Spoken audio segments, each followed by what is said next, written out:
मुअज़्ज़ज़ सामीन किराम, पर्दा में बैठी पर्दा नशी ख़वातीन इस्लाम, मेरे अज़ीज़ बच्चों, नौजवान साथियों, अस्सलामु अलैकुम व रहमतुल्लाहि व बरकातुहू।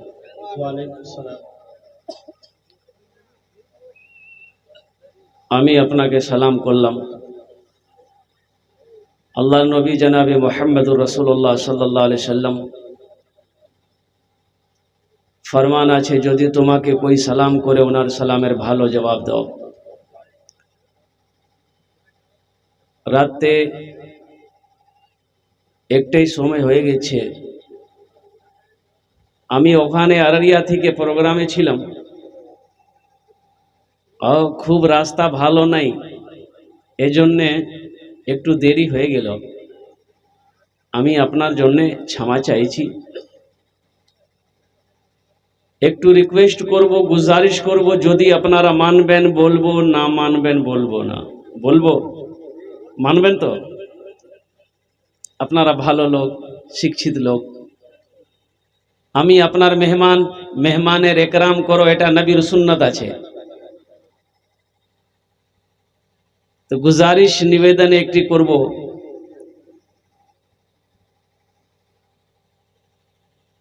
कि अगर जहमत ना हो तो थोड़ा थोड़ा आगे आ जाइए ना। अल्हम्दुलिल्लाह, ये देखिए पीछे भी वाले हो, पीछे बैठे नौजवान लोग, आ जाइए बाबू, आ जाइए। वैसे तो मजमा कम है, थोड़ा सिमट जाएंगे तो मजमा देखने में अच्छा लगेगा। आजा बाबू, आ जाइए मेरा बच्चा लोग, आजा, दुआ करेंगे इंशाल्लाह। आजा बेटा, वाह वाह, ये देखिए पढ़ा लिखा नौजवान सब है, माशाल्लाह। देखिए बात को समझ गया।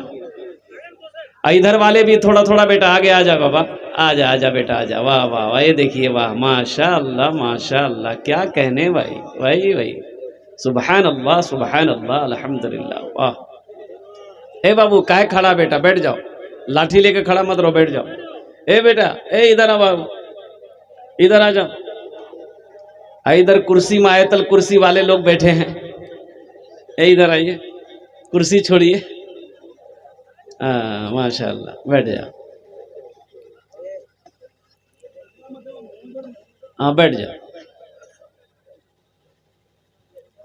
देखिए कबूलियत की घड़ी है, और मैंने बंगला में आपसे कहा, आप लोग तो पढ़े लिखे लोग हैं, बंगला समझ ही गए होंगे। दूसरे प्रोग्राम में थोड़ी ताखिर हो गई, ताखिर तो नहीं हुई, मैं वहाँ से सही टाइम पे चला, लेकिन अभी जो रोड का काम जो चल रहा है, रास्ता सही नहीं है। वहाँ से लोहागरा आया, लोहागरा से इधर सीधा आया, आगे जाके रास्ता भूल गए। अब कोई पूछने वाला नहीं कि भाई पदमपुर हाट जाना है या यहाँ आना है, कहाँ जाना है, क्या करना है। कोई रहनुमाई करने वाले नहीं मिले, तो कभी इस गली में घुस रहे हैं, कभी इस रोड में जा रहे हैं, कभी वहाँ जाके वहाँ से फिर यहाँ आ रहे हैं। आधा घंटा उसी में पार हो गया। खैर फिर ये बच्चे लोग गए, अल्हम्दुलिल्लाह आपकी बारगाह तक आया। अल्लाह पाक की बारगाह में दुआ करे, मौला आपके बैठने को, आपके सुनने को, मेरे बोलने को अपनी बारगाह में कबूल अता फरमा ले, आमीन बोले अल्हम्दुलिल्लाह। देखिए कबूलियत की घड़ी है, और जलसा देखने वाले आए, देख कर चले गए, सुनने वाले मौजूद हैं। आप खुशनसीब हैं, इस कड़ाके की ठंड में अल्लाह ने नरम बिस्तरों से उठाकर, गर्म बिस्तरों से निकाल कर आपको इस पिंडाल के नीचे बिठा दिया है। नहीं तो इसी बस्ती के अंदर में ना जाने कितने भाई मेरे होंगे जो अपने बिस्तरों पे सो रहे होंगे। आप अल्लाह का जिक्र कर भी रहे हैं, अल्लाह का जिक्र सुन भी रहे हैं। हम ज्यादा परेशान नहीं करेंगे, बहुत तेजी के साथ मैं अपनी बात को समेटने की कोशिश करूंगा। और वो वैसे मुकर्रिर तो है नहीं, पहले ज़माने में घड़ी नहीं होती थी। पहले ज़माने में घड़ी होती थी, बोलिए तो। पहले ज़माने में घड़ी नहीं होती थी, हमारे बुजुर्ग लोग बैठे हुए वो जानते हैं। तो लोग सूरज को देखते थे कि सूरज कहाँ आया है, उसी समय साया कहाँ आया है, उसी हिसाब से लोग समय समझ जाते थे कि सूरज सर पे चढ़ गया, जोहर का वक्त हो गया, सूरज ढल गया, असर का वक्त हो गया, सूरज छिप गया, मगरब का नमाज पढ़ लो। उस जमाने में एक मुकर्रिर थे, तकरीर करते थे, तो घड़ी तो थी नहीं।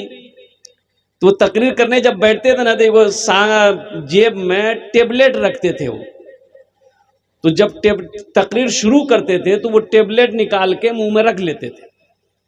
1 घंटे में वो टेबलेट मुंह में घुल जाती थी, ये समझ जाते थे 1 घंटा हो गया, माइक छोड़ देते थे, कुर्सी से नीचे उतर जाते थे। वो मा लेना इल्लल बला।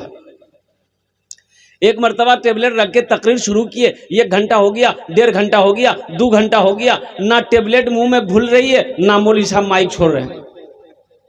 ایک آدمی اٹھ کے چلا گیا، بولے مولوی صاحب آپ کی ہیں یہ آج مائک نہیں چھوڑو مولوی صاحب۔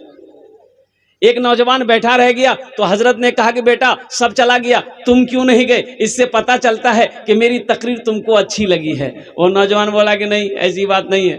بولا پھر کیا بات ہے؟ تو نوجوان بولا کہ جس کرسی پہ بیٹھ کے آپ تقریر کر رہے ہیں وہ کرسی میری ہے، جلدی اٹھیے ہم کرسی لے کے گھر جائیں گے۔ تو حضرت نے کہا کہ بھائی روزانہ ٹیبلٹ بھول جاتی تھی، آج کیوں نہیں بھولی؟ جب ٹیبلٹ منہ سے نکالے دیکھے ٹیبلٹ کی جگہ شیروانی کا بٹن چلا گیا ہے۔ تو یہ انشاءاللہ আমি চেষ্টা করব, দেখছি কত দেরি আমি আপনার সামনে माशाअल्लाह बयान करते चाहती। अल्हम्दुलिल्लाह अल्लाह हमारे बोलने को, आपके बैठने को, आपके जमा होने को रब्बे कदीर अपनी बारगाह में कबूल अता फरमा ले। आमीन बोले तो अल्हम्दुलिल्लाह। এখান থেকে একটা वादा करो इंशाअल्लाह, এখান থেকে दुआ करे जाबन इंशाअल्लाह। कितने लोग तैयार हो दुआ करके उठेंगे इंशाअल्लाह? वाह वाह वाह। तो फिर तो जलसा ऐसे ही कामयाब है अल्हम्दुलिल्लाह। जलसा ऐसे ही काम, हालांकि मैं जलसे में नहीं आ रहा था, मेरी तारीख कोई खाली है नहीं, 21 मार्च तक कोई तारीख खाली नहीं। लेकिन ये हमारे हाफिज साहब ये बजीद हो गए नहीं, हजरत आप लास्ट ही में, मैंने कहा भाई लास्ट में रखिएगा तो आ सकते हैं। अब मैं जानता हूँ रोज़ाना जलसा करता हूँ कि रात 12 बजने के बाद, रात जहाँ 12 बजा वो जलसा वो समझ लीजिए कि दम तोड़ देता है। लोगों को नींद की कमी महसूस होने लगती है, लोग बैठे बैठे थक जाते हैं, घर चले जाते हैं, मजमा मुंतशिर हो जाता है। लेकिन इनका हुक्म था, बजीद हो गए कि नहीं इस जलसे में आपकी शिरकत होनी है। अभी मुफ्ती सादुल नजीब साहब दामद बरकातुम वो भी तशरीफ़ फरमा है, साथी दोनों आए हैं। खैर इंशाअल्लाह दुआ की इस मजमे में कबूलियत की 5 वजह है। कितने वजह है? 5 वजह मैं आपको बता दूं कि यहाँ दुआ कबूल होगी। उलमा फरमाते हैं कि जिस मजलिस में 40 मुसलमान हो, उन 40 में से एक अल्लाह का वली होता है। सुभान अल्लाह बोले तो माशाअल्लाह। तो अल्हम्दुलिल्लाह यहाँ 40 तो नहीं बैठे हैं, मैं ये समझता हूँ कि कई सौ का मजमा बैठा हुआ है। न जाने कितने कई अल्लाह के वली यहाँ पर मौजूद होंगे। तो बताइए जिस मजलिस में अल्लाह का वली हो, उस मजलिस में दुआ मांगी जाए तो वो दुआ कबूल होगी कि नहीं होगी? अच्छा, दुआ की कबूलियत की दूसरी वजह मैं आपको बता दूं। दुआ की कबूलियत की दूसरी वजह मैं आपको बता दूं, उलमा फरमाते हैं कि जिनकी दाढ़ी सफ़ेद हो जाए, बाल सफ़ेद हो जाए, जब वो दुआ के लिए हाथ फैलाता है तो अल्लाह को शर्म आती है, उसकी दुआ को अल्लाह रद्द नहीं करता बल्कि अपनी बारगाह में कबूल फरमाता है। हमारे बहुत सारे बुजुर्ग यहाँ पर बैठे हुए। दुआ की कबूलियत की तीसरी वजह मैं आपको बता दूं, ये छोटा छोटा मासूम बच्चा देख रहे हैं, रात 1 बज गया, इनकी आंखों में नींद नहीं है। रात 1 बज गया, इनकी आंखों में नींद नहीं है। ये बच्चा कौन है? ये जन्नती बच्चा है। अल्लाह के नबी ने इरशाद फरमाया, बच्चा किसी का हो, यहूदी का हो, नसरानी का हो, काफिर का हो, मुसलमान का हो, बच्चा किसी का भी हो, हर बच्चा जन्नती है। सुभान अल्लाह बोले तो माशाअल्लाह। हर बच्चा जन्नती है। तो बताइए हम लोग जब दुआ करेंगे, ये जन्नती बच्चा आमीन कह दे, अल्लाह उस दुआ को कबूल करेगा कि नहीं करेगा? माशाअल्लाह। कितने वजह हुए भाई? दुआ की कबूलियत कितनी वजह हुई? 3 वजह हो गई। चौथी वजह मैं आपको बता दूं, दुआ की कबूलियत की चौथी वजह मैं आपको बता दूं। अल्लाह के नबी जनाब मोहम्मद रसूलुल्लाह सल्लल्लाहु अलैहि वसल्लम इरशाद फरमाते हैं कि रात का आखिरी हिस्सा, ये जो वक्त गुजर रहा है, रात का आखिरी हिस्सा में बंदा जब रब की बारगाह में दुआ के लिए हाथ फैलाता है, अल्लाह उसकी दुआ को रद्द नहीं करते बल्कि अपनी बारगाह में कबूल फरमाता है। तो ये वक्त शुरू हो चुका है। दुआ की कबूलियत की 5वीं वजह मैं आपको बताता चलूँ। मैं मुसाफिर हूँ, मुसाफिर की दुआ अल्लाह रद्द नहीं करता बल्कि अपनी बारगाह में कबूल अता फरमाता है। इंशाअल्लाह 5 वजह बता दिया। ऐसी वैसी दुआ नहीं होगी। एक बुढ़िया रास्ते में गिर गई, एक नौजवान मोटरसाइकिल लेके जा रहा था, वो नजर पड़ गई तो मोटरसाइकिल खड़ी किया, बुढ़िया को जाके उठाया कि दादी उठ, दादी उठ, दादी चोट लग लो ना कि उठ उठ उठ उठ। तो बुढ़िया उठी। वो बुढ़िया बोली, बेटा जितना जल्दी तुम हमको उठाया ना, हम दुआ करते हैं उतना जल्दी अल्लाह तुमको भी उठा ले। एखाने जेटे दुआ होबे कबूल होबे, जेटे दुआ होबे मकबूल होबे। अल्लाह पाक हम सबको बैठने की आने की सुनने की अपनी बारगाह में कबूल अता फरमा ले। बस दुआइया कलमात के चंद अशार है जो आपकी समातों के हवाले कर रहा हूँ, इंशाअल्लाह सुनेंगे मेरे भाई। गुनाहों पे